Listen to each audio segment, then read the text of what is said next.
Yep, I'm ready. Recording in progress. Hello, everybody. Hope everybody is doing well and you got here after you made your snow people in your front yard. I'm just writing down a note here. Okay, so thanks to everybody for coming to our last Planning, Development, and Environmental Quality Committee that we'll be having for a while. We'll talk about that later. That'll be splitting up into a couple different groups. And technically, it's our last meeting of the year, so committee members will be changing too. So first, we'll see if we have any public comment. Taylor? Okay. Don't see anybody here. And are there any changes to the agenda that anybody wanted to propose? I know Greg said he has to leave at 2:40, but we'll still have 3 folks here if we run over that time. So, Excuse me, Ann, just the addition of the advisory board appointments. Oh, right, thank you. So for legislators on your desk, you'll see an addition to the agenda. We have 1 advisory board appointment. So I'll add that in. Thanks, Taylor.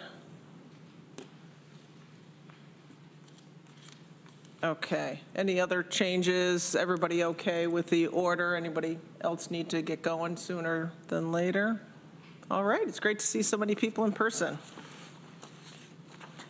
And so I'm going to go right to my chair's report. I have a couple of things here. Since this is technically our last meeting of PDEQ, I wanted to thank our members, Greg, Randy, and Deborah, for joining us this year. We had a lot of work.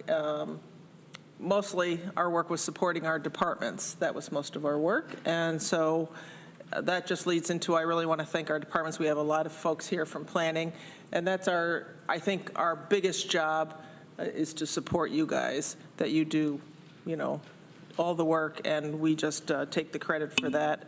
You don't have to list it exactly like that in the minutes, but it's up to you.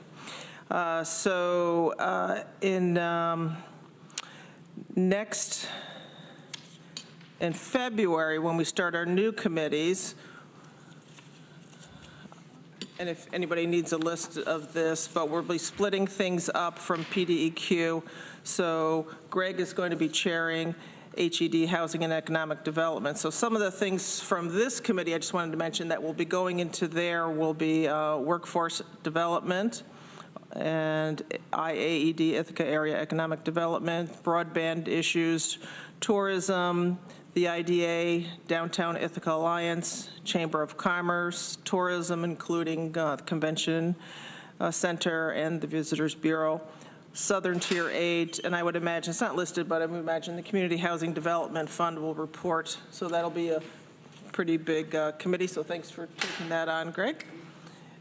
And this group, so this committee will kind of morph into a different one called Planning, Energy, and Environmental Quality, which it was called a couple of years ago. And this one will still cover the issues from the planning department, including natural and water resources, energy and sustainability, parks and trails. Also flood control, water quality, including the Watershed Intermunicipal Organization, recycling and materials management, Cornell Cooperative Extension, land management, Agricultural and Farmland Protection Board, Climate and Sustainability, Climate and Sustainable Energy Board, Environmental Management Council, Water Resources Council, and Soil and Water Conservation District. So we'll still have a lot on our plate.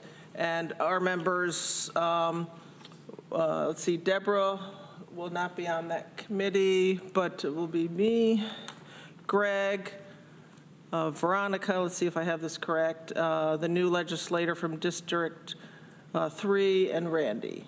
So that'll be 5 of us. And Veronica will be the vice chair for that.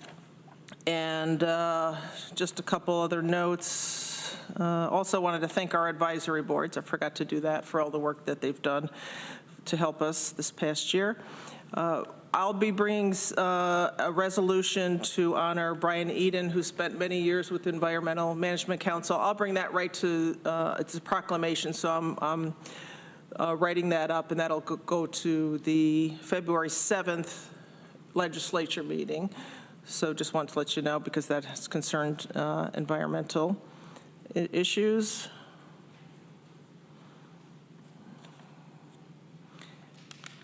Checking my notes here. Okay. And I'll be getting with the new members of PEAK about advisory board appointments.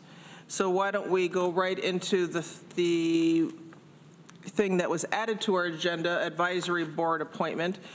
So this is for the Agricultural and Farmland Protection Board, adding Stephen Nedrow to the agribusiness seat, term expiring December 31st, 2026. Can I have someone move that appointment? Moved by Greg, seconded by Randy. Any discussion? All those in favor? Okay, that's unanimous. Thank you, everybody. All right, we'll go right on to our Planning and Sustainability Department. And hi, Katie. Hello. How are you? Do you have any report for us? We have, I think, most of your staff here in the chambers. Yeah, they're not doing any work. Yeah, we're representing in the chambers. Yeah, I've got 3 items that I wanted to report on to the committee. The first one is just to let you all know that Nick Helmholt from my department, as well as several members of the GIS team at ITS, with expert guidance from the county's broadband consultant, ECC Technologies, we're able to file a bulk challenge on behalf of all addresses in Tompkins County regarding the data in the Federal Communications Commission's broadband serviceable location fabric. That's going to be serving as the foundation for the fixed availability maps, which in turn will dictate the allocation of federal broadband funds. So it was important to do. So that team of people were able to use the broadband mapping that we had done as a county and be able to identify and challenge 103 locations that were claimed as being served by 5 different providers to show that they were indeed unserved.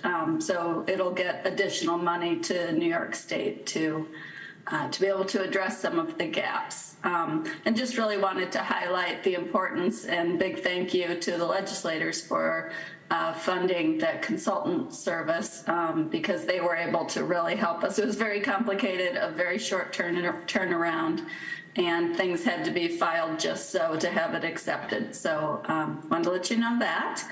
And also Darby, who's up there, shared with me that the Building Code Administration and Operations Study has kicked off. Surveys have gone out to code officers, chief elected officials, and planners, asking somewhere between 10 and 15 questions about details about code enforcement in their municipality and what they're interested in changing or not changing. And we are going to be having a virtual roundtable of select county departments who play a role in this topic next week. And then finally, wanted to let you know that our department, I believe all of you know, is taking on transportation planning and oversight of contracting, et cetera, with transit and the Federal Transit Administration this year. So we've started with recruiting the Chief Transportation Officer. That closes on January 30th. We have a panel formed to move that forward, but wanted to let you know that that's started. That'll be 3 additional positions eventually in the department. And to accommodate that space, Facilities has been working on our offices, and we've been coordinating with Sedgwick on getting some furnishings in there. So all that's kind of moving along to make that transition happen. Will that be 3 new people in your department that will be located there? Yes. Wow. Okay, so you'll be in the hallway, sitting on the stairs, and, okay. And that's, The elevator is about as big as some of the offices. Well, good luck with that. Any questions or comments for Katie? Deborah? that's the function that Dwight had over in DSS, right? That's correct. Okay. Yep. Okay, so that'll be expanding. Okay, and glad the broadband consultants helped out in that, significantly, it sounds like. Any questions for Katie? I had one comment for the building code survey. I'm still hearing in the communities that I serve that, this is about trying to take over all code enforcement for the county. And I know that was talked about as, several years ago. And as far as something that was an idea, like, was that a need? And so if everybody I guess I'm talking to my colleagues too, of just keep getting that word out that this is not what it's about. It's about, helping to see if there's some efficiencies, some administration or services or expertise or something, whatever they're needing. Am I saying that correctly, what the purpose is of the survey? Yeah, I would say it's really focused on helping the municipalities identify the needs and possible solutions. I doubt that's going to be countywide code enforcement. If that arises as something that the municipalities really want, something we can explore. But yeah, it's broadened beyond what the original scope was. Right. Okay, thank you. All right, thank you, Katie. And so I think next we have Haley and Terry. You guys are going to give us a brief update on the New York State energy and climate things that are going on, big things. Yeah, there's 3 main things that we want to talk about. So the 3 are going to be the ongoing rate case that NYSEG has going right now, and Haley's going to cover a little bit about that. I'm going to provide some updates on what's going on with the Climate Leadership and Community Protection Act, and then talk a little bit about the Environmental Bond Act that passed last November. So we'll start with Haley giving a little bit of an overview of the NYSEG rate case. Okay. So I think Irene Weiser spoke to you about the rate case a little while ago, and Terry and I have been parties to the case, so we've been attending, some meetings and things about it. Right now, it's in confidential negotiations, so there's not really any new information I can share, but I just kind of wanted to review, what's been proposed. Haley, can you get a little, just yeah, about 4 sorry. inches is the sweet spot. Is this better? Yep, thank you. So just to reiterate, I just wanted to do a review of what has been proposed in the NYSEG RG&E rate case. So for NYSEG Electric, and to be clear, this is just talking about the delivery side. The supply side of your electric bill is also, electric and gas bill is also going to be increasing, but that's completely different from this case. So the proposed increase for NYSEG Electric is 31.3% or $18.31 a month. And then for the gas side, it's 14.4% or $14.94 a month. And this is really a significant proposed increase, especially compared to what we've seen in the past. And also, just given coming out of the pandemic, what inflation is, it's going to have a big effect on Tompkins County residents. And also, our most vulnerable populations, those who, are renters, fixed income, and who just don't have as, oversight over to their electric or their energy uses, so renters in particular.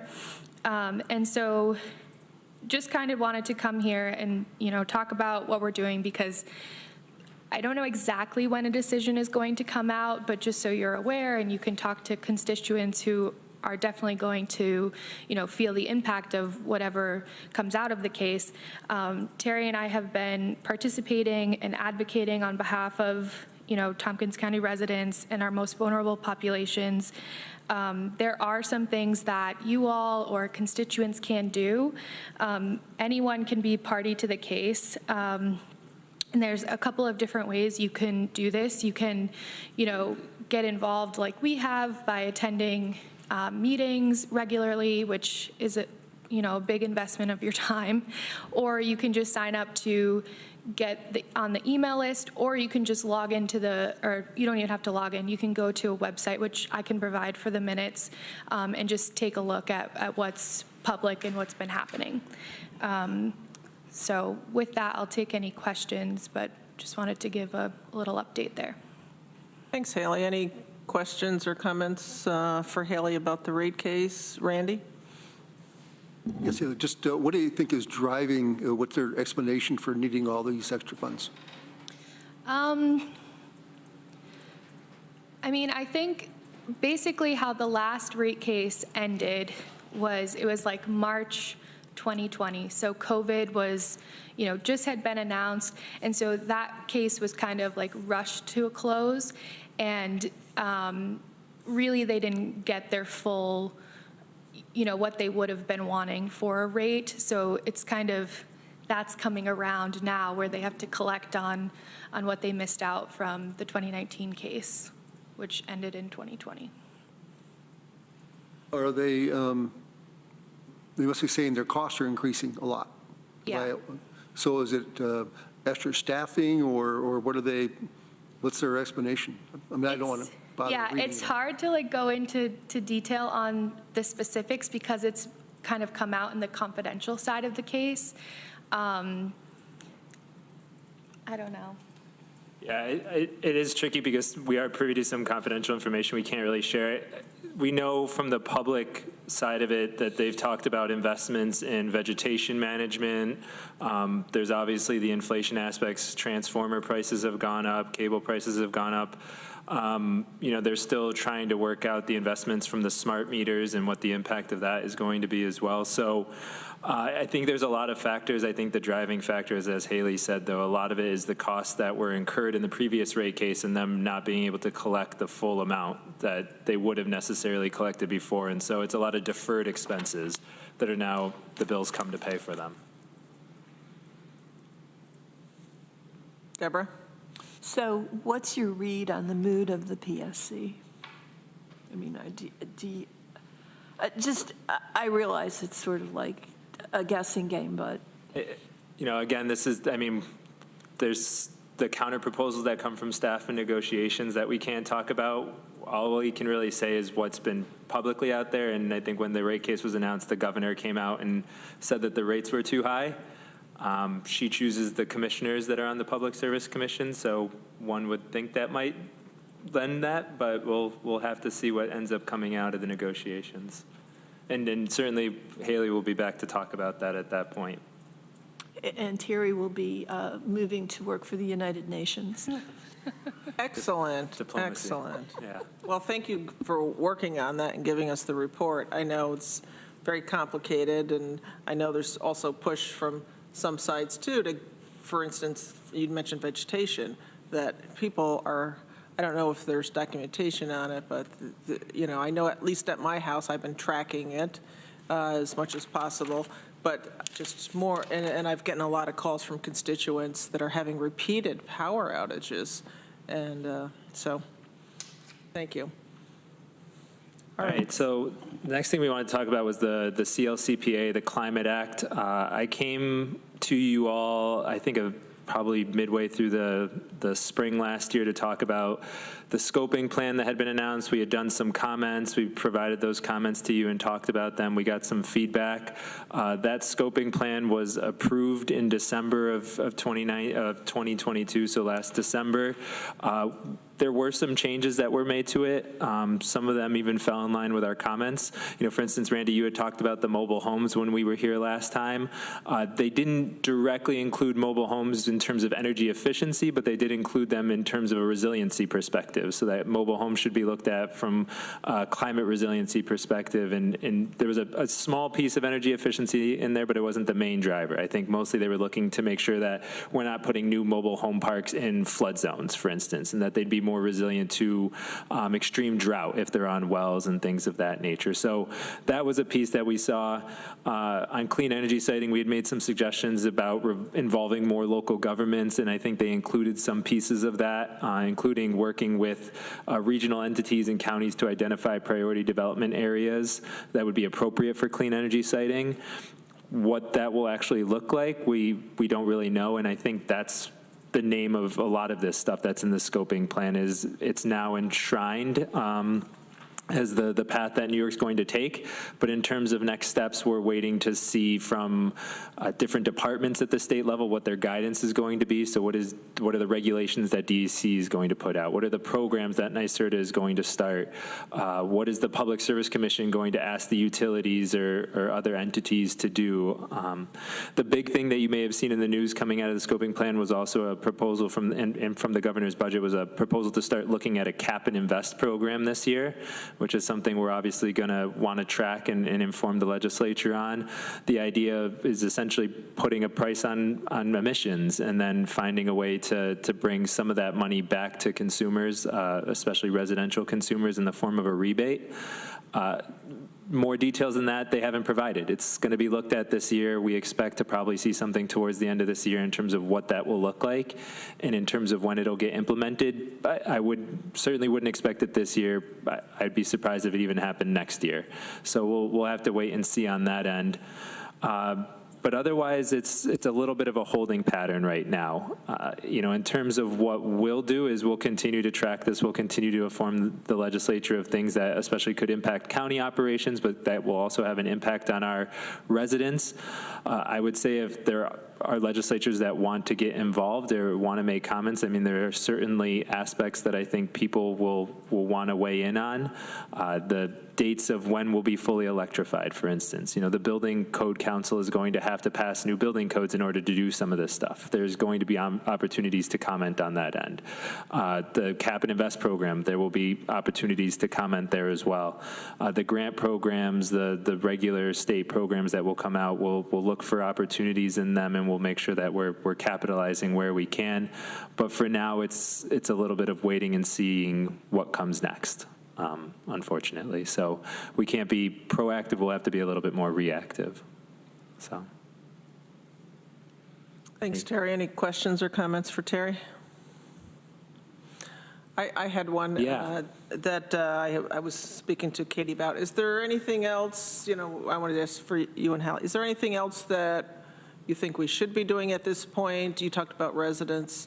And you said maybe it's a wait and see till there's actually something that needs to be done. Is there anything else that you need our help doing or planning to do in the next few months to get more information out to residents or municipalities? Yeah, I think some of it is to make sure that people are aware of the scoping plan, and we've been trying to make sure that people are aware. This is a monumentous thing. It is going to change life in New York State, and I think it's something that people should be aware of.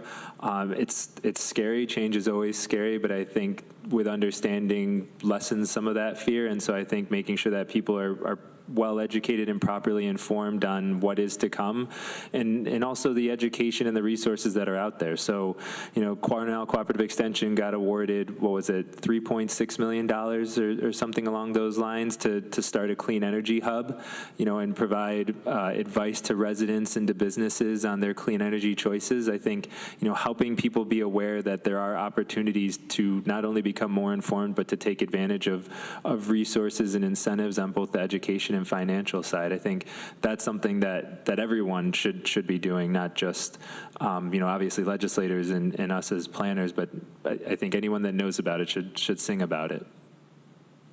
Okay, so maybe we can I'll reach out to CCE to see if there's information that we can help get out. Deborah? Yeah, I did think of something that I mean, I don't know to what extent you have an opportunity to make input on detailed proposals, but as someone who recently moved from a house we owned to a house we rent, we have a hybrid electric vehicle. The way, this is a brand new construction. Yeah.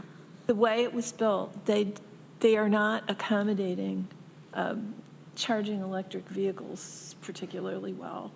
And they sounded downright surprised when we said, we have an electric vehicle, how can we charge it?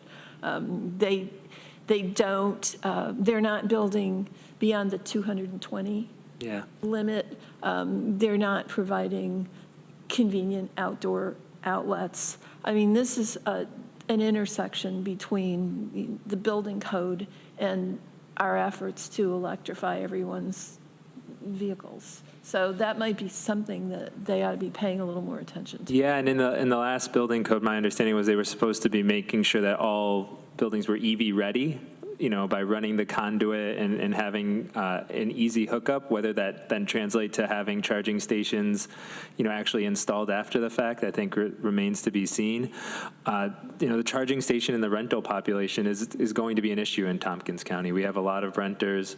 It's not necessarily cheap to put in these charging stations, especially with the electric infrastructure that's necessary for some older homes. And so some of it is, can we find solutions for public charging? And so that's something that the planning staff, Haley, is looking into a program that we might be able to do to work with municipalities to see if there are opportunities to offer more public charging.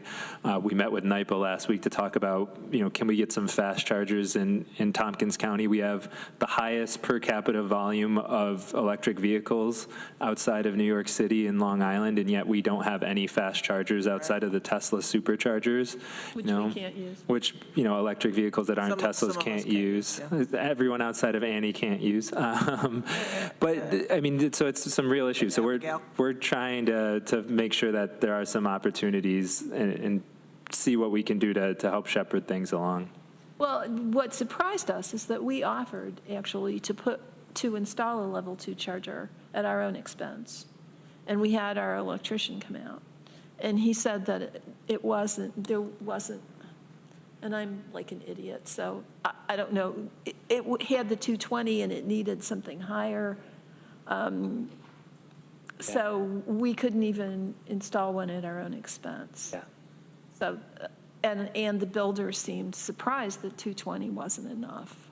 Yeah, I mean, the only thing I can think of is, and we're getting like way into the weeds here, is just in the breaker box, if they didn't provide enough circuit breaker with enough amperage to do it, which could be the case, but. Well, I think it's really problematic. If we're trying to influence people to shift to electric and hybrid vehicles, and there are so many people in our community that are forced to rent. Yeah, it's a huge issue. Yep. Thank you. And so that's something, that I hope we'll be looking at when, for instance, when we're, if we're having a parking lot that permanently over on Tioga Street to having infrastructure. Right. I mean, you won't be working at the county forever. Well, we don't know if you'll be here for, but. Until you pry it out of my cold, dead fingers, Ian. That, another place for people to charge, like at work, when do they go to the store, when do they go to the grocery store, the mall, or should I say Cayuga Health? Yeah. It's taking over the mall. I think Randy over there has a question now. Oh, sorry, Randy, go ahead. I'm not sure this is the right spot to ask this, but a few nonprofits have talked to me about how they could electrify and reduce their consumption of utilities, but they don't have any money. So, and that's common for nonprofits. Yeah. That they don't have the kind of money to invest that. What are your thoughts on that? Is a scoping plan business? Does that mean nonprofit? I mean, that's the hope, is that there's going to be a way to find funding to do a lot of these things. I know that a lot of the environmental organizations are pushing the governor to include $10 billion in the budget to try and offer incentives to, residents, businesses, nonprofits to be able to take advantage of the opportunity to electrify. In this new Inflation Reduction Act that was passed by the federal government, there are incentives that are now available to tax-exempt authorities that never were able to capitalize before before, which will be really interesting to see the impact that that has. So, we're excited to see that. There'll be some additional funding that'll be channeled through NYSERDA that we'll hear about a little bit later this year. So I'm hopeful, but at this point, I don't know that we have anything I can specifically point them to right now. And lastly, I just want to mention that I'll be checking with Bob Howarth, who is a local scientist from Cornell who worked on the scoping plan for the climate action plan. And so I'll see if he can come to Peak and then maybe invite the city, the equivalent city committee folks to also come to give an update of what happened and how it happened and how that's relevant to us. So the last thing, just real quick, I think, because I know we're a little over time here on our section, just wanted to mention that the Bond Act was passed last year. That's the Environmental Bond Act? The Environmental Bond Act was passed last year. It's $4.2 billion. There's several categories that funding is going to be channeled towards. So that's the feds, coming from the feds. No, this is coming from New York State. This is the New York State that's right, Environmental Bond Act. Yeah, through what we voted for. Exactly. Okay. So there's a few different categories the funding is going to be channeled into. So restoration and flood risk reduction. So that includes wetland restoration and flood buyouts for willing sellers, dam removal, and some conservation projects. There's some water quality improvement and resilient infrastructure, including municipal stormwater projects, wastewater infrastructure projects, harmful algal bloom abatements, things of that nature. A category for open space land conservation and recreation, including open space preservation and conservation and farmland preservation. And then a climate mitigation category, which is going to look at some state-owned buildings, including SUNY and CUNY and community college buildings, and reducing air and water pollution affecting climate justice communities. So $4.2 billion is an awful lot of money. We're going to try and see where this funding goes. Some of it will likely be funneled through existing sources, but we think there'll probably be some new grant opportunities as well. So, we'll look for those opportunities and report out to you guys as we see them. So, and I'm sure Darby will as well on some of the water-based ones. Thank you. Will this include beefing up the DEC or restoring some of their staff? We'll see. We'll see? Okay. I hope, anyway. Any questions, comments? All right, thank you very much, thank you. Terry and Hallie. Sorry, can't be charging. You both have EVs, right? Don't you have an EV? Haley has a Tesla like you. Right, but I thought you also had an EV. Fortunately, I do not. Oh, okay. I just drive the county's Teslas around, or electric vehicles around. Okay, I see you so much in them that I thought you had your own. No. We've got a fleet of Teslas. Yeah. The truck, they didn't let you take that truck home? No, unfortunately, no. All right, thank you guys very much. Okay, and Joan, are you, let's see, oh no, I'm sorry, let's see. The The municipal, Darby, are you up for the municipal, snowmobile? I have new glasses, hold on a second. I'm trying to adjust to the snowmobile. Oh, that's Abigail. Abigail, so do you want to, we have a resolution. I'm going to put it on the floor first, okay? So we have a resolution, packet page 4. And this is a resolution, the acceptance of the snowmobile trail grant for the 2022-2023 season. This is something that we get each year. And so if we can put this on the floor, Deborah moves it, Greg seconded it. And Abigail, could you tell us a little bit about this? Yeah, I just wanted to know it's our standard process for this program, what we've been doing for a number of years now. We're the pass-through for this, so once we receive the money, we get it right back out to the clubs who use it for existing trail maintenance. Okay. Any questions from the committee? All those in favor? Okay, great. Thanks, Abigail. Anything else from you right now? Nope, not right now. Thanks, guys.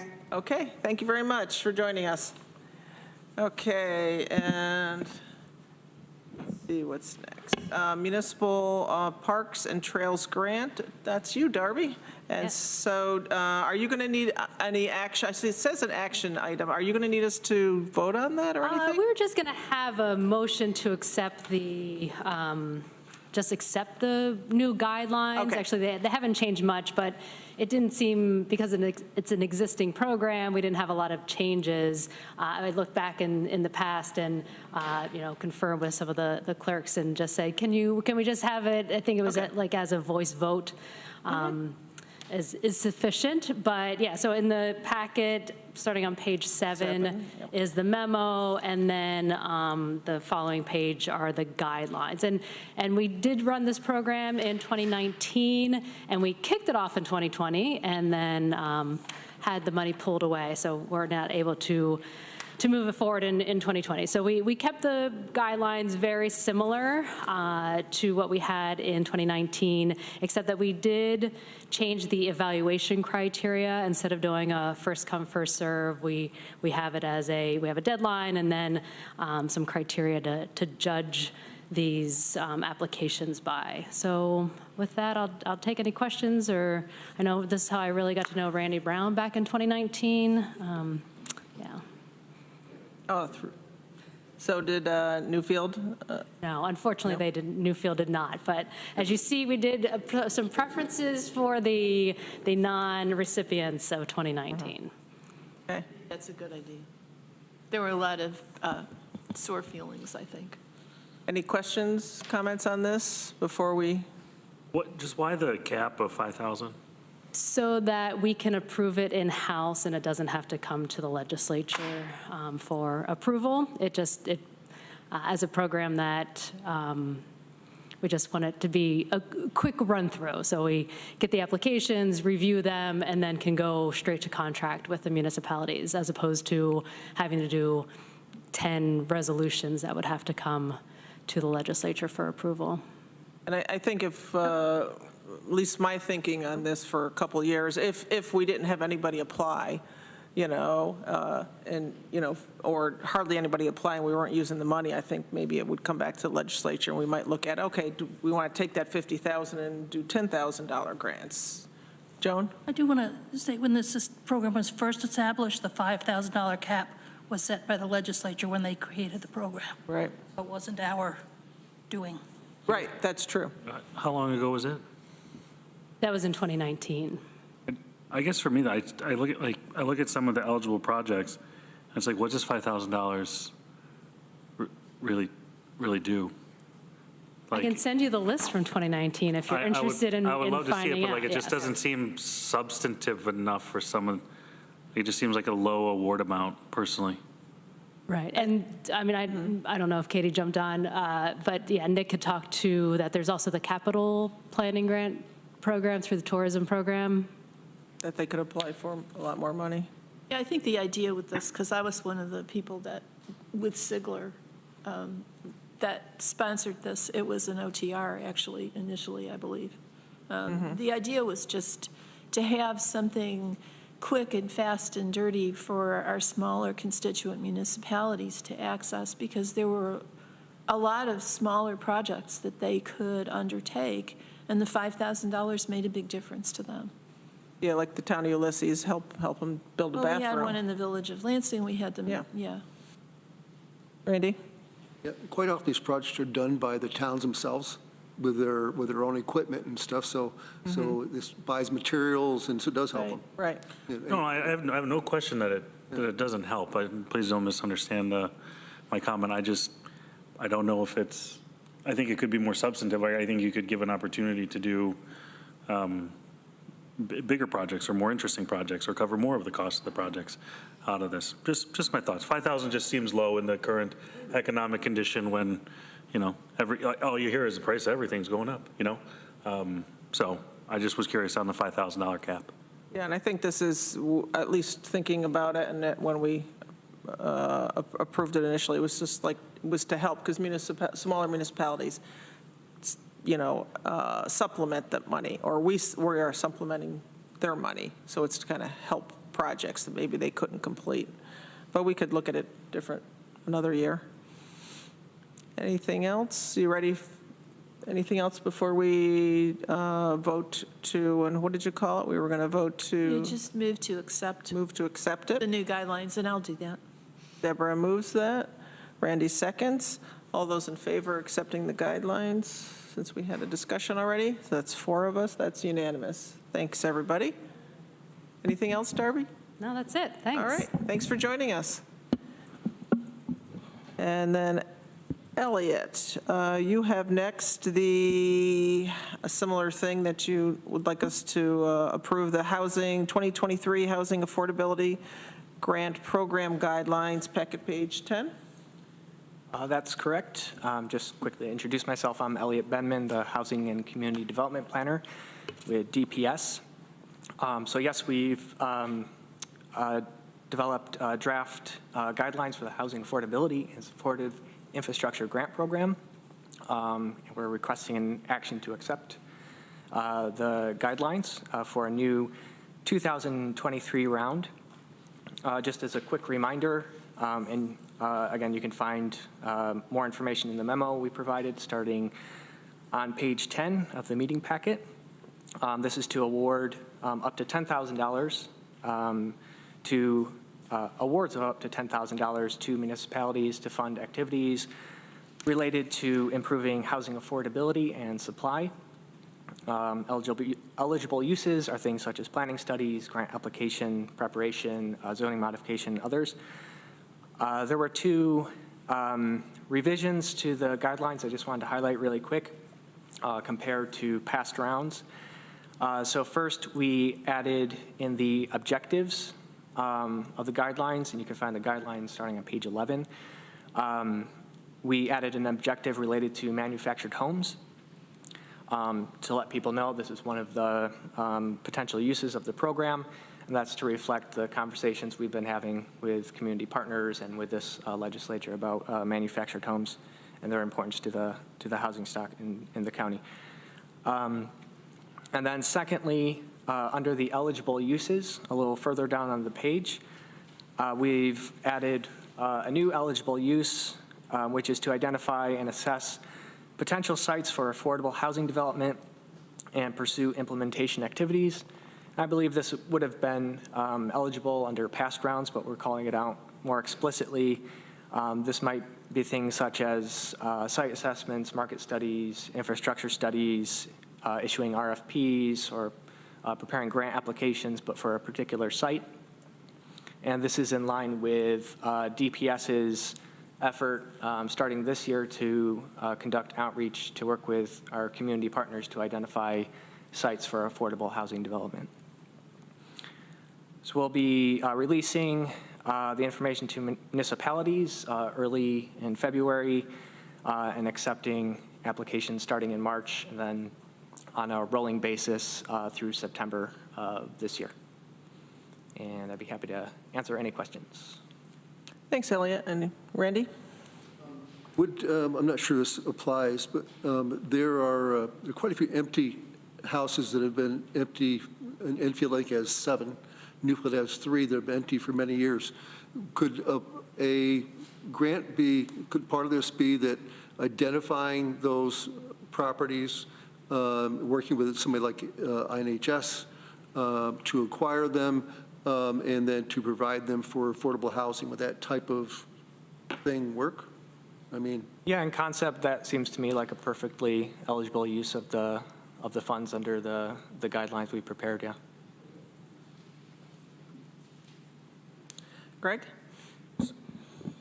So we have $15,000 in this program? Yes, that's correct.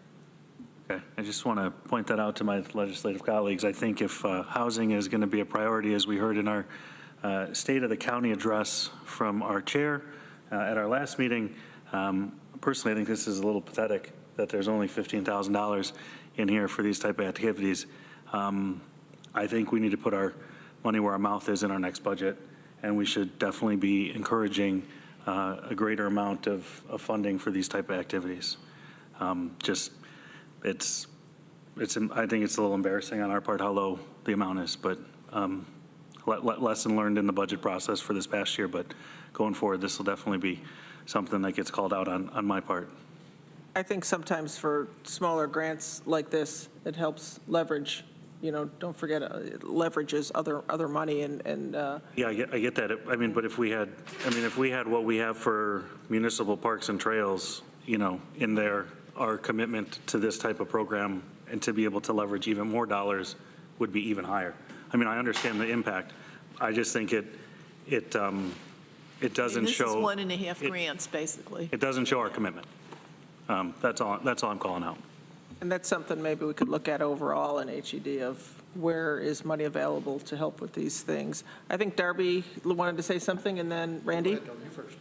Well, I was just going to say, this program's only been running for a few years, and you have to have the municipalities willing to apply for the money, so that's part of it. But it has leveraged a lot of money. So the $5,000 and $10,000, then they can use that to hire the consultant that gets them $500,000. But even that only does rehabilitation work on, and on like 13 homes. So it is small, but we have to get the municipal support behind it and see that they're interested in doing it. But maybe a deeper dive. Do you think having money available would get municipalities behind it? I'm hopeful that Elliott can sell this program and have a demand built up through the municipalities. I have a housing coordinator. Randy? Yeah, and if I remember correctly, No pressure. we only had one grant request last year from Danby, so for 10,000, I think, so there was 5,000 left. So I think getting that support from municipalities is important. Well, no, it may be helpful for me, because I send things like this to Enfield and Newfield. Might be helpful for the county to kind of provide one sheet to say, these are all the things that. They do, and they go to the municipalities. You do. I know Anyway, you sent it but out, go but I'm ahead. just saying it's just a condensed kind of a thing. Katie, Yeah. did you want to respond to that? Yeah, I wanted to say that we are planning this year in February to once again host our in-person kind of session for municipal officials to tell them about the grant opportunities that we run through our office and introduce them to planning consultants. We did that for a few years before the pandemic, and it was very successful. People enjoyed meeting the consultants. There were several relationships that came out of that for successful applications, and it's a way of sharing information on our programs. It's one reason we're bringing you these guidelines early in the year, so that we'll be all set to be able to promote and really run after those programs and share information. We didn't do that very widely during the pandemic. We tried, but there's something about an in-person meeting that I think is more effective in that way. Yeah, and what I'm hearing from my municipalities is that getting those connections with the consultants that can help them figure out how to get the whole projects done, how to get them funded, is actually even more valuable. So, but yeah, could we look at funding this more? Sure, everything's on the table. Show our commitment. Thank you. So anything else we need to, would we like to move to, what, is there something else? Oh, no, I was just, similar to what we just did with the parks and trails. Okay, so could we have a motion to accept the guidelines by Greg, seconded by Randy? All those in favor? That's unanimous. So thank you very much. Elliot, anything else? No, that's it for me. Okay, great. Thanks for coming. I think, of course, all your whole department's working here, and you're welcome to stay. And yeah, and you folks are welcome to come up to the table if you want. Okay, let's see.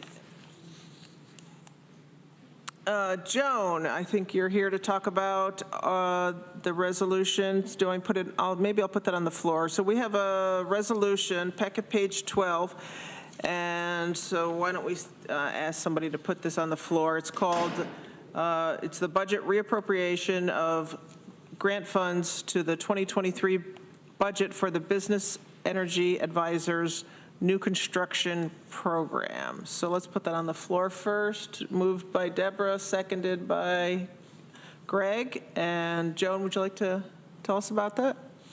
Sure. We come to you beginning of the year when we have funds from a previous year. So we've already received 17,000 and change, let's say, in previous years that we have not expended yet that we would like to move into the 2023 budget. In addition, the last payment on the Park Foundation grant we were awarded several years ago in the amount of $35,000 is likely to be received this year. So we would like to have those funds available to us in 2023. We're unable to do this during the regular budget process because of the sporadic nature of expending these funds. We really don't know what will be available in 2023 when we put together our budget in June. Okay, thank you. Any questions or comments for Joan about this? Okay, all those in favor? That's unanimous. That was quick. Thank you, Joan. Thank you.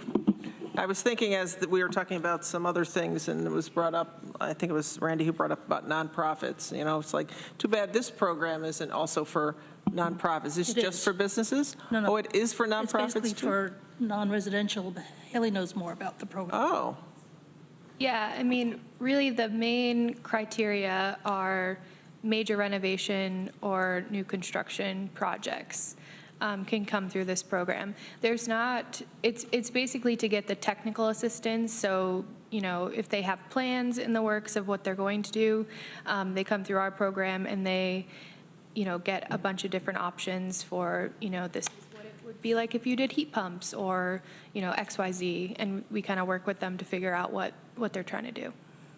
so for nonprofits and businesses. Good to know. And I misspoke, also for larger residential projects. Larger residential projects? Okay. So if a nonprofit's going to completely replace their heating and cooling systems, would that be considered part of that? If the building's not going to change at all? It would depend. It'd have to be whatever the major reconstruction rules are, which I can get that to you. I'm not 100% sure because it depends on the scope of the project. Okay. So maybe if they're doing renovations, And just to possibly be clear, plus. it wouldn't be to like install that system. It would be to get a report of, you know, what it would cost to do that. So it's Yeah, more I the understand. engineering side. Okay. Yeah, I understand that. Yeah, Because that'd be a big help for someone that just Yeah. don't understand it at all, so. yeah. for sure. Just trying to get Nick over. Okay, thank you guys very much on that. Next, we have Nick Humboldt for regarding tourism. You have a tourism program update with some good news, I see. Yeah. And that's yeah. on packet page 15, his update. I'm actually going to let folks read the update, if that's okay with the committee, because we do have a special guest with us today for the conference center. So if that's okay with you guys, Sure. if you have questions about it, I'm going to happy read it answer. now out loud to everybody. Just kidding. Read it Yes, in- you're gonna read it into the we minutes? read it to ourselves already. Very yes. good. Okay. And so good to see the new numbers. Can I just ask a quick question before we go Yeah, to of the course. conference center update? Was, so there was a grant, and let's see, the arts and cultural grant. So for instance, you had extra money that you didn't budget for in 2022. And so will that money help increase the amounts this year or for this grant that's open right now, or just wondering how that money will help? Well, yeah, so there's a few different things that have to happen first. One is I've got to meet up with finance and figure out precisely how much money that is. And since we're a little short-staffed next door in finance, that's taking a little longer than we'd expected. So that's the first step before I can start moving money into this year's budget. Once that's happened, then our STPB has a policy for surplus and unused funds, where this matter gets brought to the attention of the budget committee of STPB, and they come up with some recommendation of how to move forward with that. That could include things like adding funds into existing grant programs for existing awards, things of that nature. There's a whole, really the sky's the limit at that point to figure out what we can do. So yeah, that's basically where we're at. So the first step is figuring out precisely how much it is. This is this information that's in here was sort of the draft that we got from Treasury, and we're waiting for the final year-end closeout, which should happen here early next month. And so you have to wait till you actually have that money in hand? Oh, or- we just got to figure out precisely how much it is and how much we've spent too. That's the other piece of the puzzle. Okay. Okay, great. Thank How you. much is left?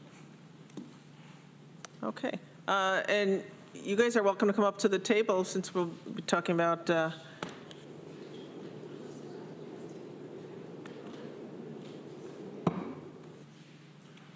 all right, thanks, Nick. And now we have a Ithaca Downtown Conference Center update. And is it Susan or Suzanne? Suzanne Smith is here. So thank you very much for coming. Do you know folks here, or do you want us to do a quick introduction? I know many of you, but not all, so I would love to have an introduction. All right, so why don't we go around real quick, and I'll start with Peggy, and we'll go this way. Well, Suzanne, Probably know Peggy. I know you know me very well. I'm Peggy Coleman. I'm the VP of Tourism and CVB Director for Visit Ithaca. Nick Helmholt, Tompkins County, Department of Planning and Sustainability. Deborah Dawson, legislator. Hi, I'm Jennifer Tavares, President of the Tompkins Chamber. Elliot Benman, Housing and Community Development Planner with the Department of Planning and Sustainability. That's Taylor Spencer back here, our clerk. Annie Koreman, Tompkins County Legislator and Chair of this committee. And Greg will be... Greg Mezey, Legislator. We're sitting on the SDPB together, so good to see you again. And I'll be the new chair of the HED committee, so Housing and Economic Development Committee, starting in February. So you'll be reporting to that, as well Peggy and Jennifer and Chris actually will be reporting next month starting, so be a shift there. Randy Brown, Legislator. Chris Spahn with the Tompkins County Workforce Development Board. I'm the acting director. Thank you. As I said, my name is Suzanne Smith-Jablonski, and I serve as the Executive Director for the Downtown Ithaca Local Development Corporation. Possibly one of the longer name title employee introductions you'll come across. As I said, I've had the pleasure of working with many of you in the past in my previous role, where I served for about 20 years as the director for the Tompkins County Public Library Foundation. And now I'm so proud to be serving in the role as executive director for what we term as the LDC. So from here on in, if you hear references to the LDC, you know what we're talking about.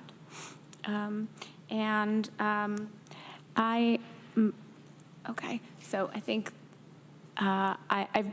there are limits to my Zoom ability, so if I can indulge you to look at the screens where the Zoom windows are not covering the presentation, I'd appreciate that.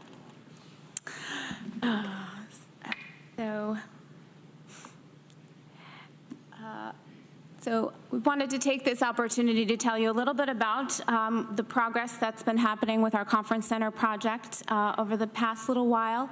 And the first thing that I want to say is thank you to those of you in the room and elsewhere who have made the commitment on behalf of Tompkins County, not only to support the feasibility study that helps validate our need and demand for a community center in our community, but also for the room tax allocation that will help fund the program and ensure its success. I'm so pleased to have with me today members of the LDC board, who include Peggy and Jennifer as our president and Nick as well. So they've been a wonderful help to me, certainly, and have done tremendous work over the past few years to keep this project moving forward and to get us to the place where we are now. So thank you to you as well.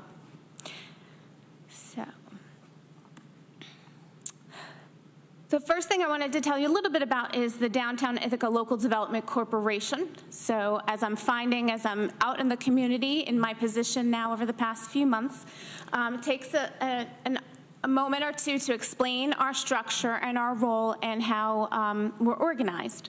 So the LDC is the entity which owns the conference center. So my job as executive director is to preside over this organization that has the financial oversight, the responsibility for hiring our operator, managing the governance and board relations, the finances, all of the aspects that come along with managing this organization, which is the entity that owns the center. So the LDC has been busy over the past months and years.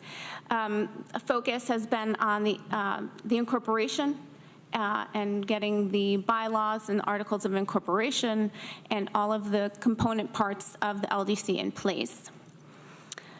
Also, as the county legislative members are aware, a big part of the work over the past little while has been getting all of the funding and support agreements in place.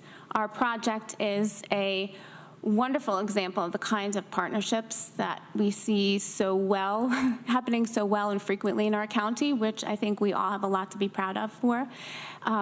And along with those partnerships and collaboration come all of the various structures and mechanisms by which we're all going to be working together and be accountable to one another and for one another. And so that has been a big piece of the work as well.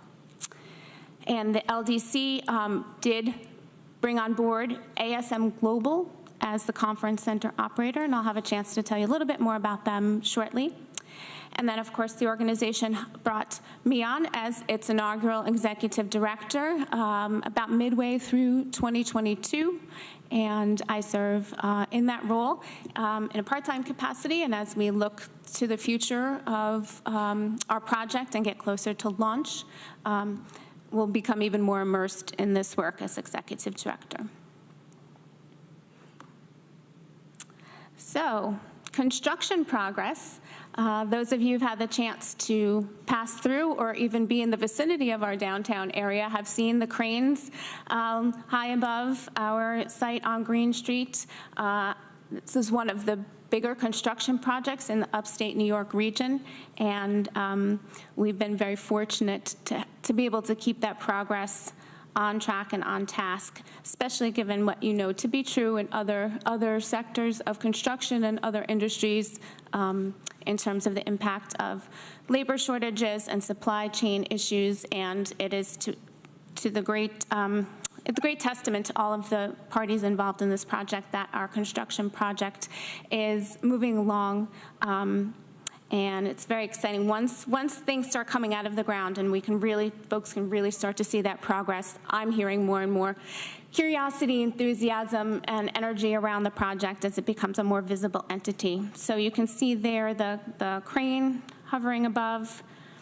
Here are some views from the inside, and with the caveat that I am somewhat spatially challenged and may need to rely on my colleagues here to let you know what you're seeing. Certainly the bigger space that you see is the ballroom space. And so you can kind of start to get a sense of where it is, what the vistas are like, and some other construction views there.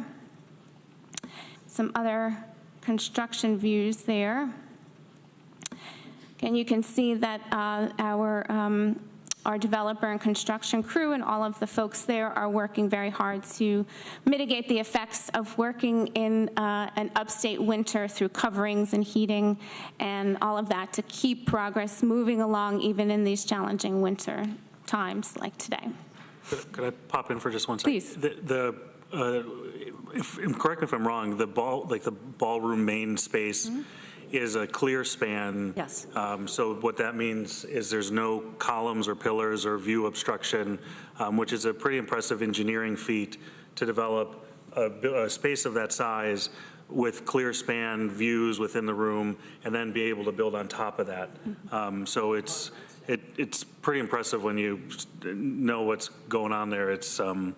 And it'll be great because you won't ever have to sit behind the pillars or, aside of the pillars or have an obstructed view when you're in the actual space. If I may, Suzanne, the construction team was really excited because when that beam came through for the second floor conference room, it's like one of the largest beams they've ever worked with for that fully unobstructed view. So they're like, you need to do a press release. And I'm like, yeah, I don't know. Yeah.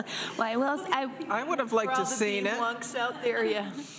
I will say, as someone who's worked on the event planning side in this community for a very long time, the idea of having a venue, where there are unobstructed views and, so much flexibility, certainly from a use point of view, I give the design team so much credit for having the foresight to do that.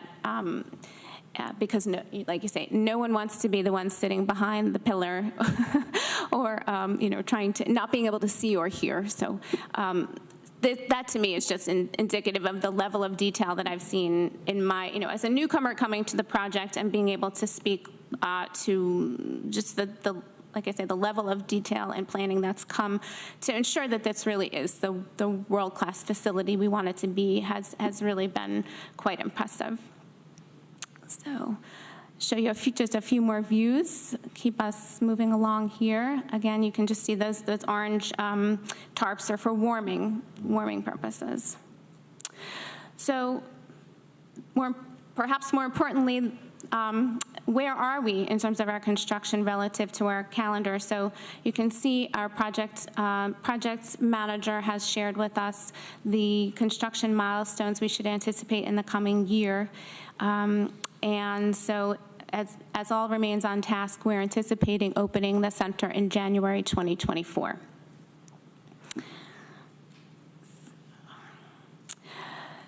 So obviously, the other work that we're doing, in addition to making sure that the capital and construction project proceeds accordingly, is doing all of the other things to get us ready to launch come January 2024.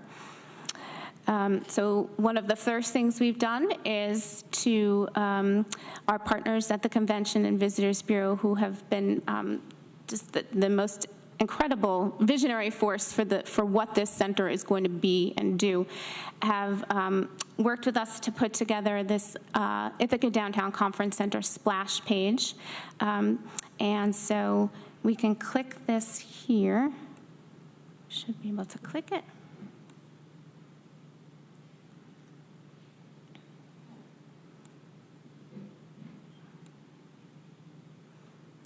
Okay. Oh. Well, we all have unexpected errors. Are you on our Wi-Fi? I am on the Wi-Fi, yes. But I'm gonna pause there. If I have the opportunity to pull up the site live from outside of the slideshow, I'll do that momentarily. But one thing I wanted to talk to you about, just as we're paused here on this site, you can see that one of the things that we lead with here on this site is that this is the first fully electric conference center in the U.S. And the decision was made to convert the kitchen from its original plans as with gas to convert the kitchen to all electric.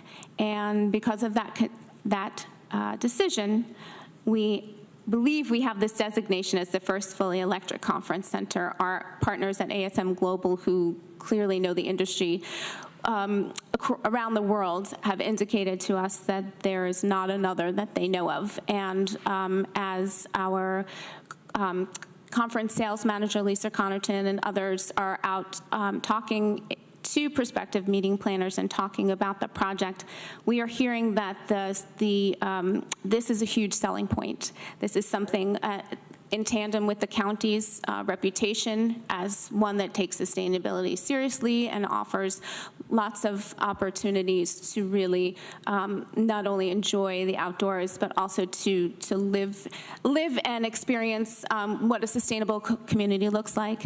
It's becoming clear that that is a real asset as a marketing tool, not only as part of our commitment to sustainability. Absolutely.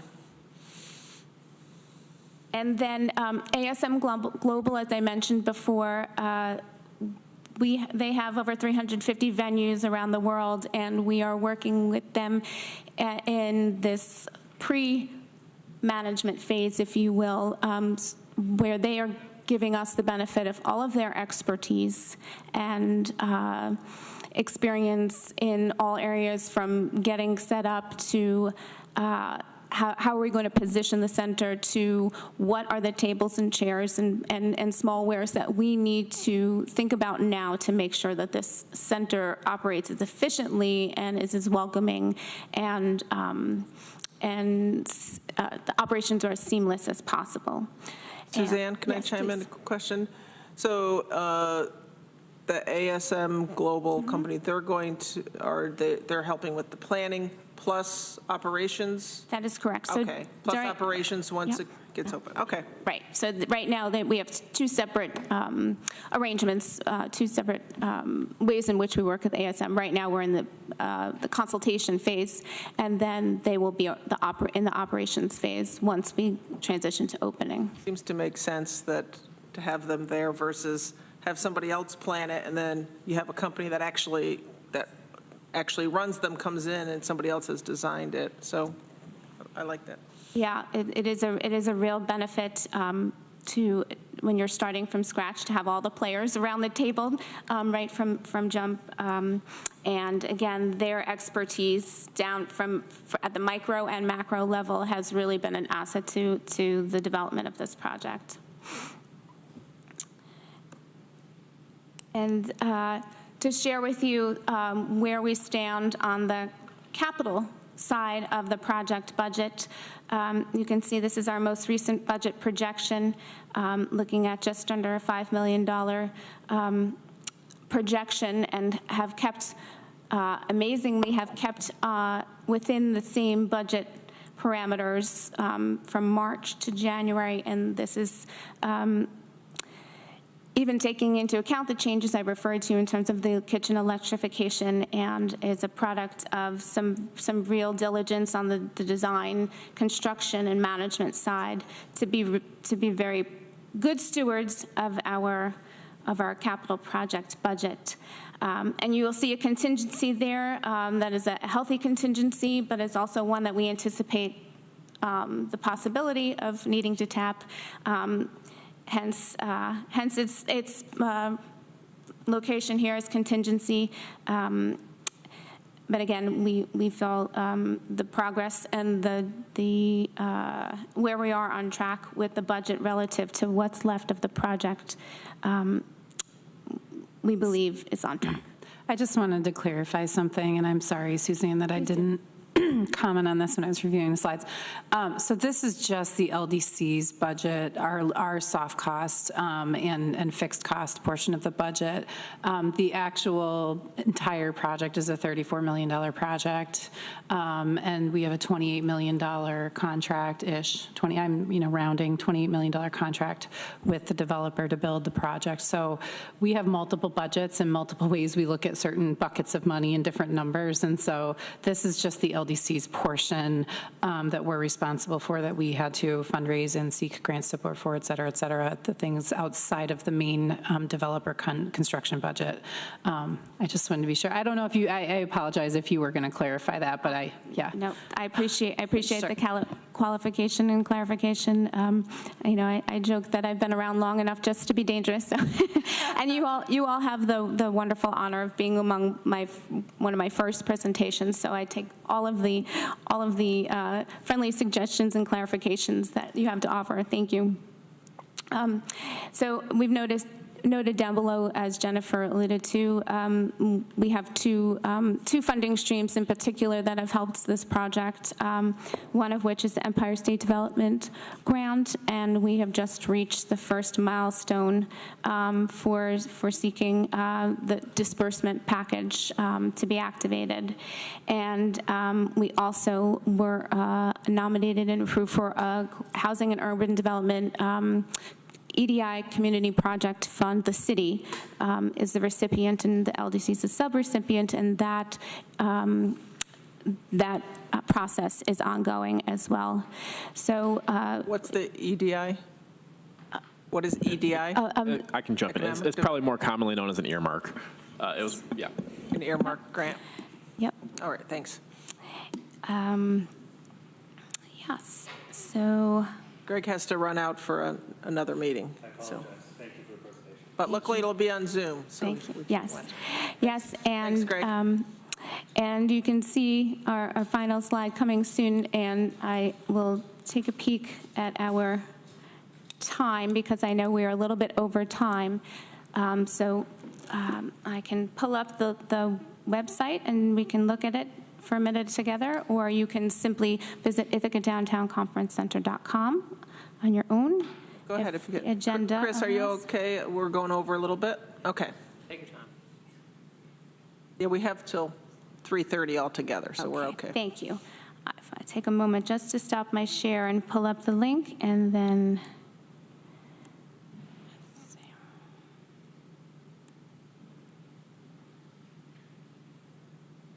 thank you.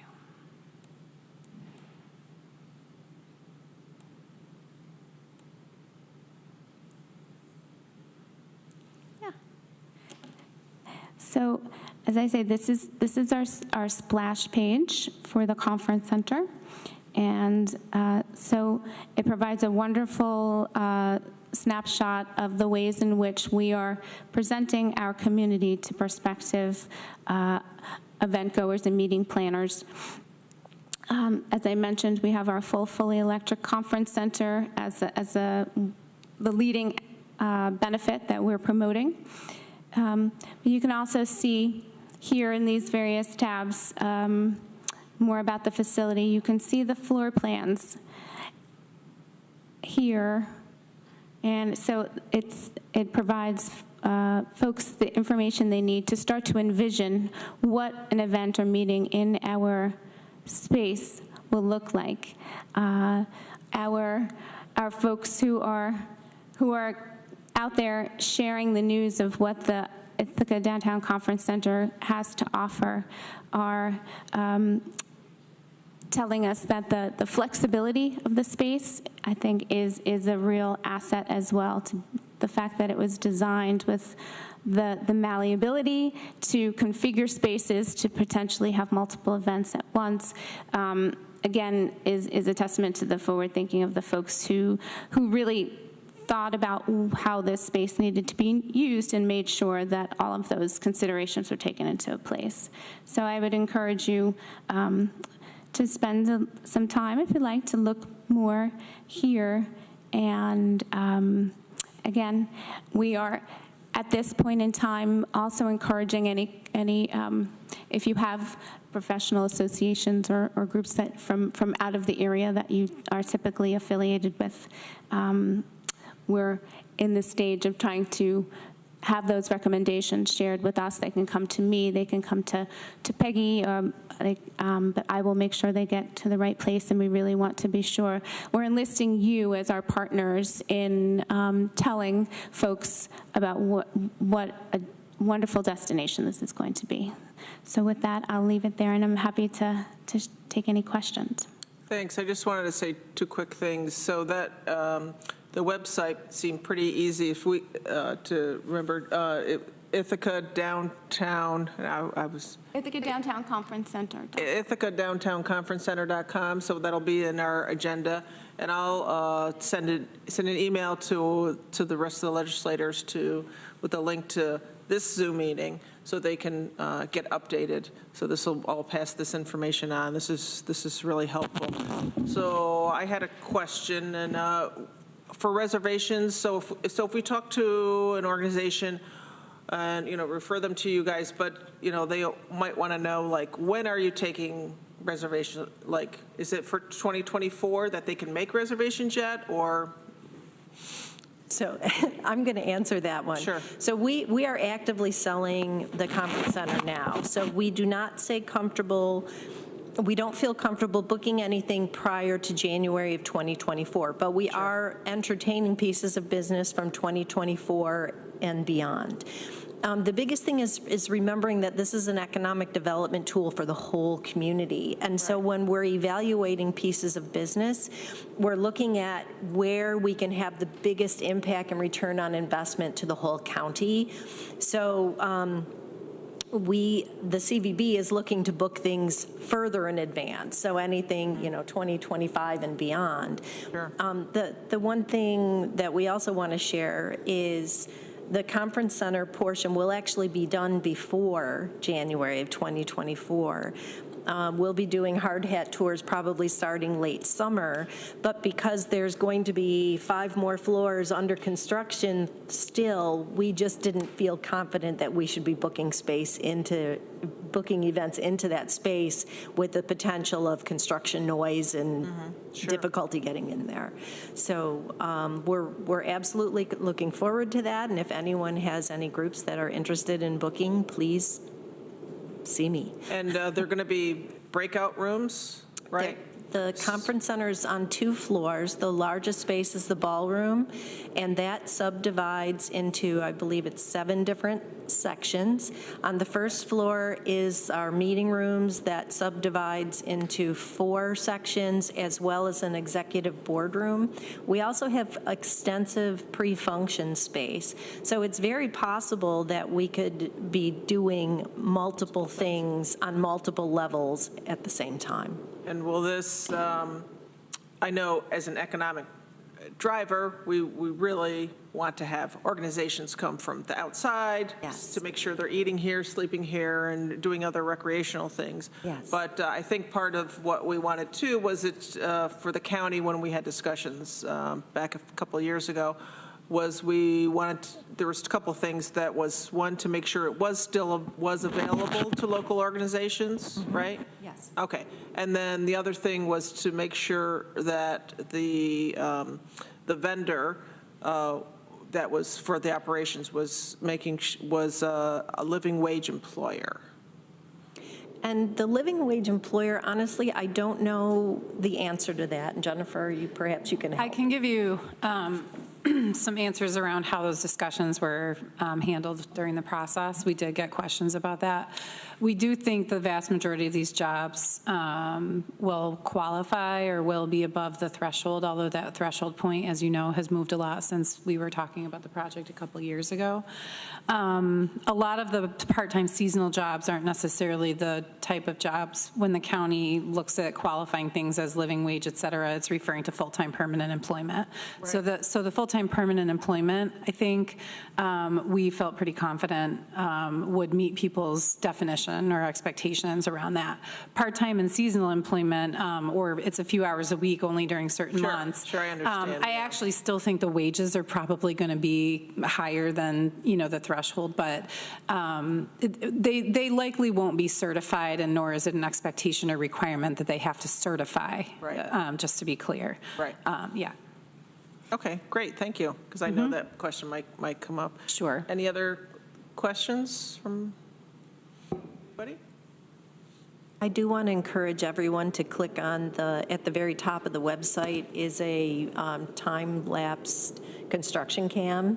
So it's really cool to see the progress, and it's been very exciting to also partner with the airport, because that's the other thing besides the flexibility, and when we're opening, people want to know how to get here. So we've been working to try to engage with our airport to help support solicitation of groups as well. So. And so since this will be employing people, Chris, you're also welcome to ask any questions if you had anything. No, I have a couple of places in mind that would be good for like a regional conference and stuff. So I'll contact you, because I think a problem is sometimes conference spaces are too big, and then there's not one that's like a medium, kind of like in the middle. Oh, right. So I think we're in a good spot with that also, because like we're a very attractive area to visit too. So I think it's pretty exciting. So I have 2 people in mind, so I'll reach out to you. Great. And what's the minimum and the max, like say for people, like say if an organization has, this would probably be more local, like say a local organization says, hey, we wanted to have a full day workshop, we have 30 people. Do you have like a possible room? Or, I mean, I know like the State Association of Counties, I don't know how many people, it's probably too big of an organization. Like what's your maximum you could? So the Association of Counties is actually on our hit list of folks we'd love to bring. So they might be able to fit in there? And I think they should be, yes. Yes. I think they should be number 1. So what's the number? Do you have a number of that they could accommodate? Yes, and I'm going to go backwards a little bit, Annie, if I may. the minimum piece, we also want to remember that this conference center is not built to steal business away from our other accommodations who can already handle those things, like that 30 people with multiple sessions. We already have facilities who can handle those meetings right now. And so we don't want to steal business away from the rest of the community. This was built to bring new business in. Okay. And so we do have, the sweet spot is if we had and I'm going off memory, I'm sorry, but 300 room nights on peak night, and plus they're going to be, Sunday through Thursday is always going to get the highest ranking because that's when we need the business the most. 300 rooms on peak night. January, heck yeah, bring it. And then really between 400 to 600 people is the sweet spot of what we're targeting. But we also have those opportunities, for example, commencement weekends. When Ithaca College has their commencement, when Cornell has their commencement, all of our rooms are sold out. Everybody's sold out, not just in Tompkins County, but in our surrounding neighbors. And so that's another opportunity window where having some of those local community events that maybe they're looking for something that doesn't fit in the other accommodations. Okay. We know there's going to be those windows that we'll be able to welcome more of those local folks. And you don't have to answer it now because I know we're going over time, but electric vehicles, I know we run into that, but just we can talk offline because we go to our electric vehicles for the county. When we go to conferences, it's like, for instance, at where they hold NISAC, you have to go down the road to another hotel and get a ride and drop the car off to charge it somewhere else and come back. So. I mean, it's probably going to be reliant on what's being provided through the garages downtown for the most part. There are electric vehicle parking spots in. A few. Yeah, and then, I mean, something to think about and plan for too, though, is, I don't know that it's within a time frame right now that we can pinpoint, but at some point, if that Seneca garage is redone as well, that is where a number of the electric car parking spots are too. So yeah, that's a good point and something to be aware of and make sure that are available. Yeah, it helps make it more attractive. Thank you very much for the presentation. Great to hear all the updates. Thank you.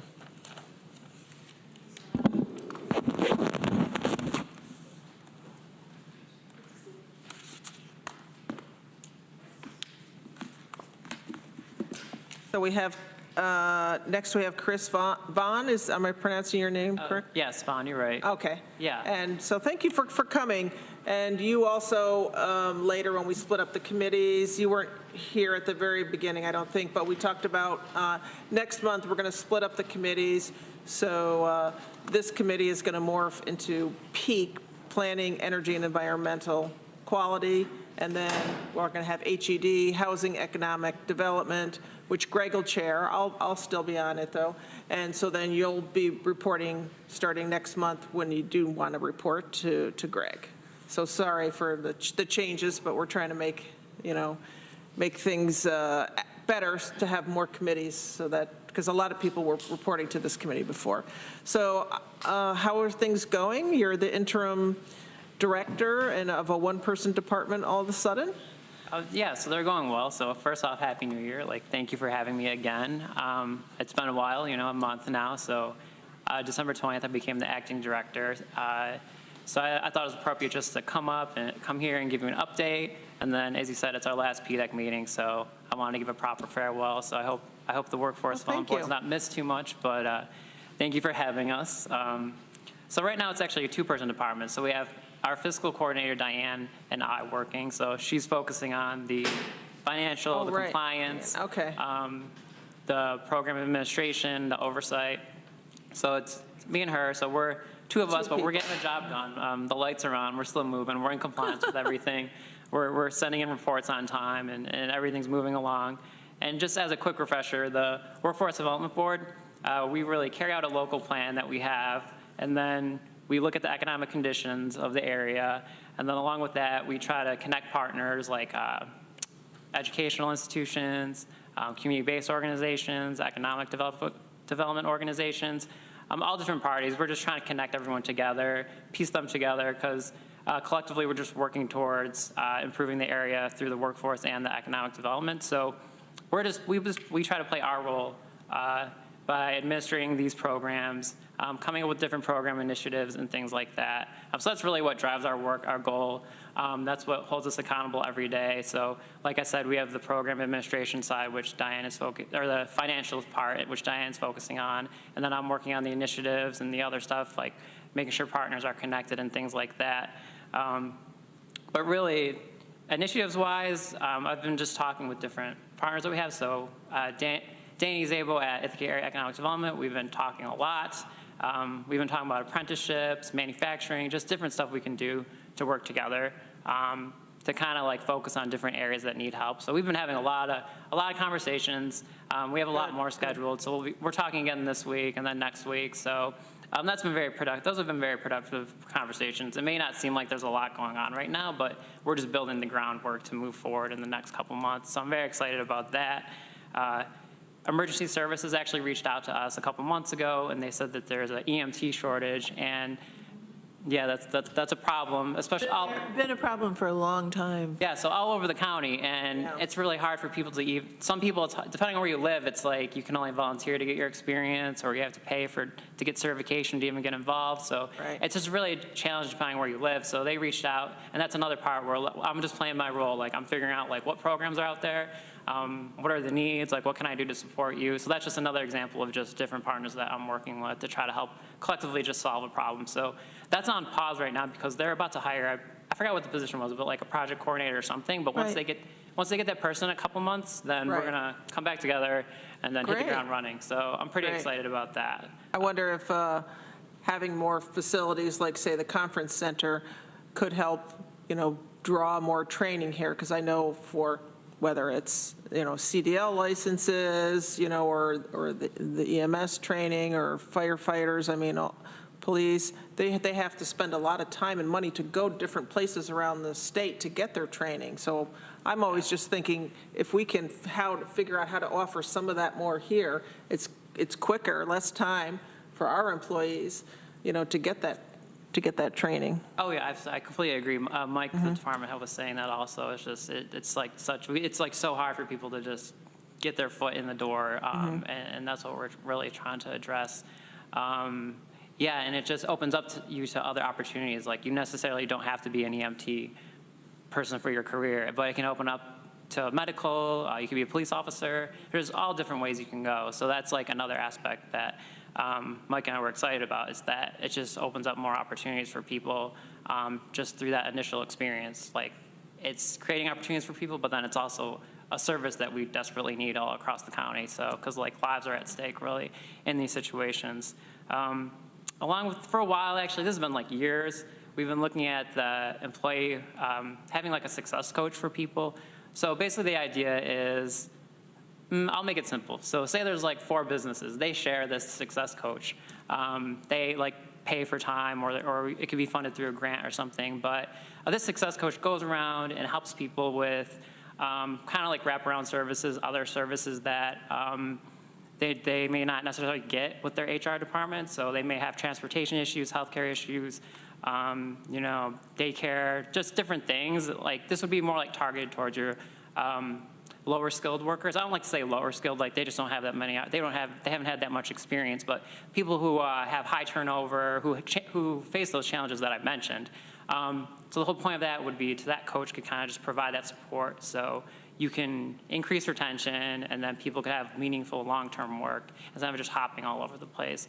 So that's something that's been going on for years. We've been talking about, and then the pandemic happened. So we've been talking with different organizations that we could do it with, and then other businesses that could be potentially interested. Like I said, there's different ways that you could do it. You could get a grant, but I think a good way would be to try to get buy-in from local, like businesses in a certain sector, and kind of have them pay in and see the benefit of it. So that's just an ongoing project that I kind of just want to keep you updated on. so that's just another way we're trying to like target certain areas, you know, because I know there's just such high turnover in jobs, but they're also facing these other challenges. And you know, a lot of times we're not going to correct them all, honestly. Like, I'm not going to sit here and fix the transportation issues that we have today and other things, but you can make someone's You're life. not? You can't do that? No, I mean, I could try. Give me some time. But we can certainly. Get him a cape and a leotard, he'll be all Yeah, over. I mean, maybe. I'll look at maybe next year, you know, we'll see how it's going. But we can connect them to resources that could make a difference, because a lot of times people just may not know it, or they're just so busy that they just never heard of. I mean, there's so much stuff that I've never heard of, and it's just really just giving people that, like, connection that, like, they can feel comfortable talking to somebody. You talk to the Transportation Council? I haven't talked to them, but we've talked with TCAT, and they need mechanics to fix the buses desperately. So that's another thing. I'm just thinking that Ithaca, is it Ithaca, Tompkins, what is it? Ithaca Tompkins County Transportation Council. It's our metropolitan something organization. Yeah, they have meetings about, and you know, and that could be something that you could help provide information back and forth of, here, people, you know, where they're trying to keep the you know, the pulse on that, like, people here can't get to the bus, you know, the last mile initiative and things like that. Like, how do we actually get youth to jobs or to program, or how do we get to training, TC3, or how do we get people to jobs? And, you know, especially, you know, Randy and, well, Deborah is in a slightly rural area, it's partly rural area too. I mean, how do we get people to jobs and different things, and training? That's great. I'll write that down. I'll have to rewatch the presentation to catch that name. Randy Don't has a quiz me question on that too. name of that committee. Yeah. So there are numerous workforce development, not entities, but people working on this. Like CC, I think, is doing, has a person who's working on some initiatives there as well. Do you know how many groups are actually working on this issue, or? I actually do not, honestly. I know that there are, like you said, there are some working around. I believe Cornell Competition got a couple $100,000 recently for workforce development, for a grant.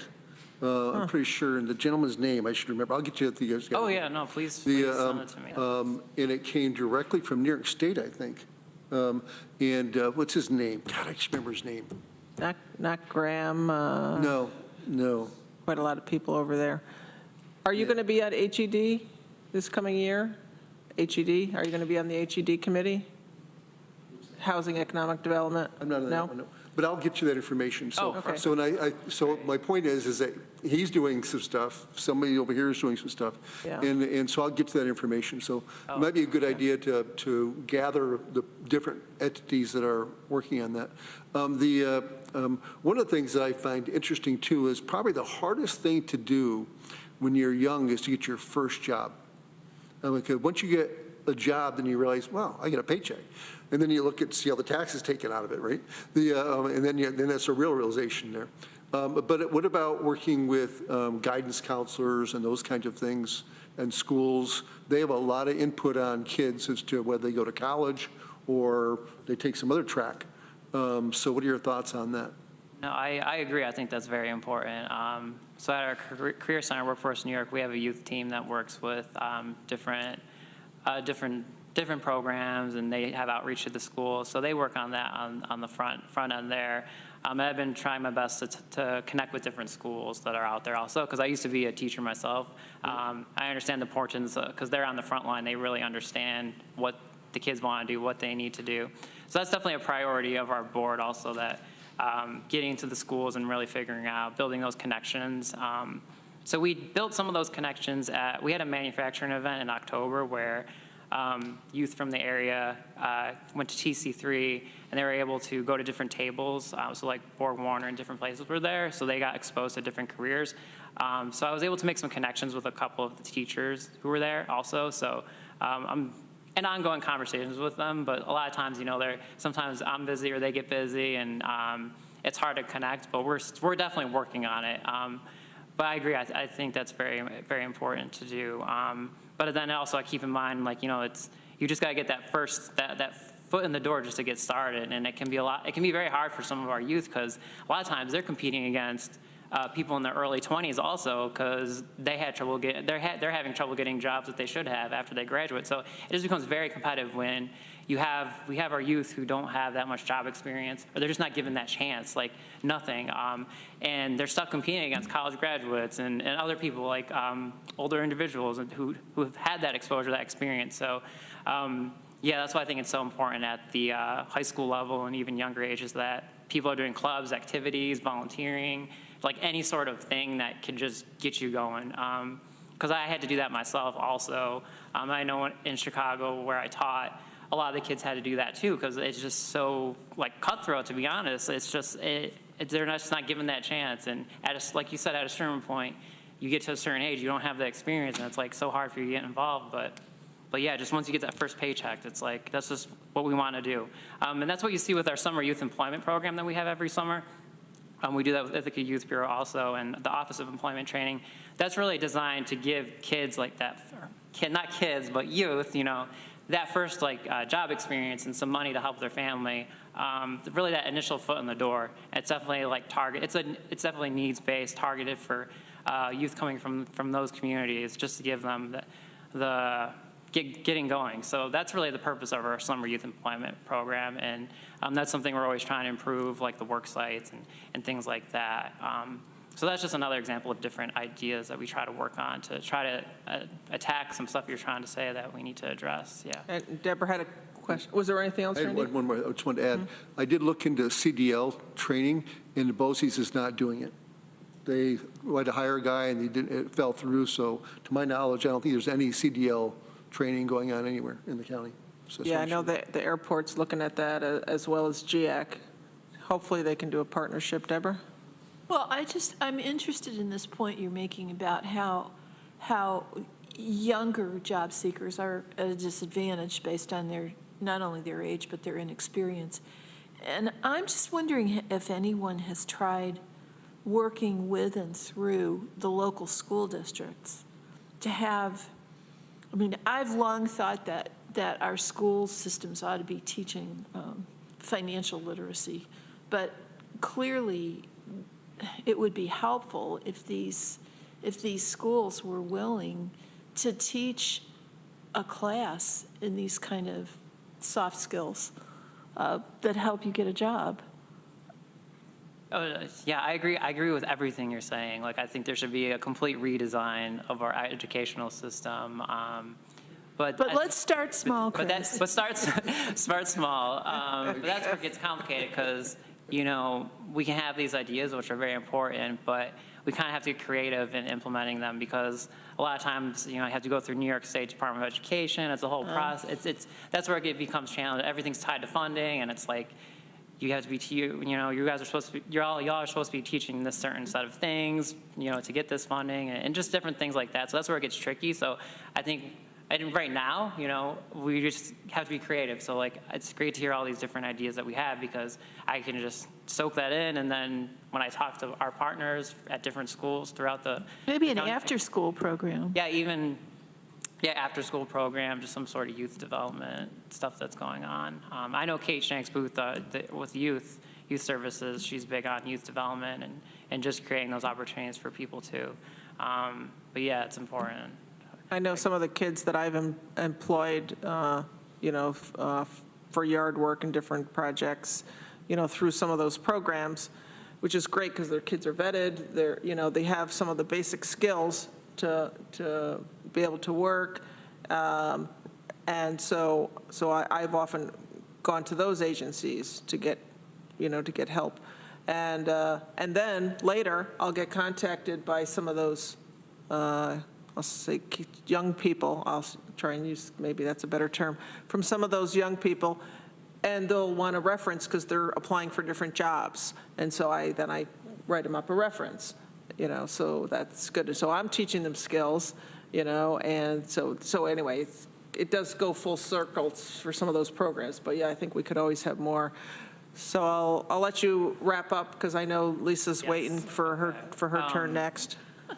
Another day we'll talk about soft skills for people, because that's another challenge I hear from employers, those soft skills. Exactly. Yeah. Yeah. So we'll stop there, but I know that there's the state of the state, so I just want to give you some quick updates on what Governor Hochul was saying related to workforce. So these are really just proposals at this point and ideas, nothing's official, but this is what's being talked about, so I think that's good. It's in the universe, and I'll do my best to support them and all of us well. But really, they want to strengthen, so we have our Career Center, and the Department of Labor is there also, so they really want to strengthen our connections with SUNY schools, kind of just like really braiding resources just to make sure that we're making appropriate pipelines and directing people the right way. So they're looking into just how can you streamline that. Also adding more workers to the Department of Labor side that can kind of help people increase their digital literacy skills, just helping youth kind of just figuring out their careers. Along with that, they want to invest more in on-the-job training throughout the state, because that's important. We have a lot of people who just don't have the skills, but if we give them the opportunity, like we said, they can learn while they're working. Right. They also want to update the Career Zone website, which is really a career exploration tool for people, youth, to kind of like look at careers and do different surveys and kind of figure out what they want to do. They want to revamp that and make it more tailored to the times, how the times are now. And then finally, they want to do something where okay, I'm trying to think what it's called. They're going to get an inclusive internship coordinator at the Department of Labor, and this person is just helping people with disabilities get connected with state agencies so they can do an internship just to get their foot in the door, because we find a lot that people with disabilities, they have trouble just getting a foot in the door, doing any sort of thing. Yeah. So they're coming with this internship idea of this can be a first step to kind of help people get their foot in the door. So I'm really excited about that also. But just be on the lookout for those things. Again, I appreciate the time. Thank you for listening to me, and thank you for sharing all the different ideas. It seriously helps our work so much, and it definitely makes a difference. So just feel free to email me, contact me anytime. I really appreciate it. Again, thank you. Thank you. And if there's anything, I'll be on at HED, the new committee, and I know I talked with Greg already. He's very excited to help support, your department. So if there's anything him and I and the other members can do, please let us know. And it looks like we're in really good hands as you're the interim director. So thank you for stepping up to do that. Thank you. And we're sorry we threw you in the deep end of the pool. Oh, no, I'm having fun. Okay, good. Thank you very much, Chris. Thanks, Chris. The CC. Thank you. Okay, next we have the county administrator's report. Lisa, take it away. Well, I see you have Bridget here, so either or both of you? Oh, sure. Well, I just had a brief update for the committee today, and by the way, yes, I want to say also my thanks to Chris Spahn, who's been doing a great job holding things together for the Workforce Development Board. So I agree with your kudos there. I just wanted to briefly update the committee that on the IAED task force. A few of you are on it, but we have convened twice so far, once on December 22nd and most recently on January 12th. The first meeting, I gave a history of the county's funding relationship with IAED, and Heather McDaniel provided an overview of IAED and the services provided to the county. At our last meeting, the group started discussing the questions posed in the charge to the task force regarding the county's ongoing relationship with IAED and some of those considerations. And we have 2 more meetings of that group scheduled in February. I fully expect we'll have a recommendation completed by March. And since IAED will be reporting to HED starting next month, I'm assuming that recommendation will be going to the HED committee rather than PDAC. Yeah, that sounds appropriate. If you could just say a few more acronyms in your next statement, if you have any. I didn't even get into I followed you. So we have the resolution, but before we go to that, any questions for Lisa? Thank you, Lisa, and I apologize for making you wait, but we had some good, I hope you were able to hear some of the updates on the conference center and things like that. I caught the tail end. Thank you. Yeah. Okay. This next resolution comes under County Administrator's report, but it's from Soil and Water. I spoke with John Negley, and this is just the annual one that comes through. So I'm going to move this on the floor, and I'll tell you a little bit about this, or Lisa could. This is packet page 19, resolution authorizing a contract with Tompkins County Soil and Water Conservation District to provide interim financial assistance to support and conduct conservation-related activities. Do you want me to say what this is for, Lisa, or do you want to? Well, since Randy, go right ahead. Sure.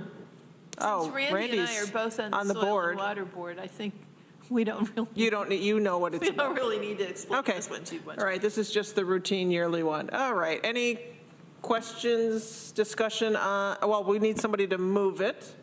Randy moves it, Deborah seconds it. Any discussion? All right, all in favor? That's 3, that's unanimous. Anything else, Lisa? That's it for me, thank you. Okay, great, thank you very much. Any committee member reports? I'll just as far as advisory boards, I'll get with you, Randy. You're on quite a few, so I'm hoping you'll want to continue with those. But yeah, go ahead. Actually, the Food Policy Council had their retreat and we spoke for about 3 hours on a lot of things. Abigail Connor is on that for the planning board as well. And, and they went through their 42 recommendations from that food policy system and chose 11 that they're going to act on in 2023 they thought they could have impact on. And once that's formalized, I'll share it with the group. Okay, great. And I reached out to Don Barber, the head of the council, and told him that they'll be reporting to Peak. You know, so just to let them know it's that they still have a relationship with us. Any other member reports? Okay, let's minutes approval. Let's see, what's the date? Would somebody like to move the last meeting minutes? Deborah, seconded by Randy. Any discussion, corrections? All those in favor? That passes unanimously. And anything else? So there's a budget adjustment on the bottom, or on the end of the packet for information. Anything else before we adjourn? Okay, we're adjourned. Thank you, everybody, very much. Taylor, thank you.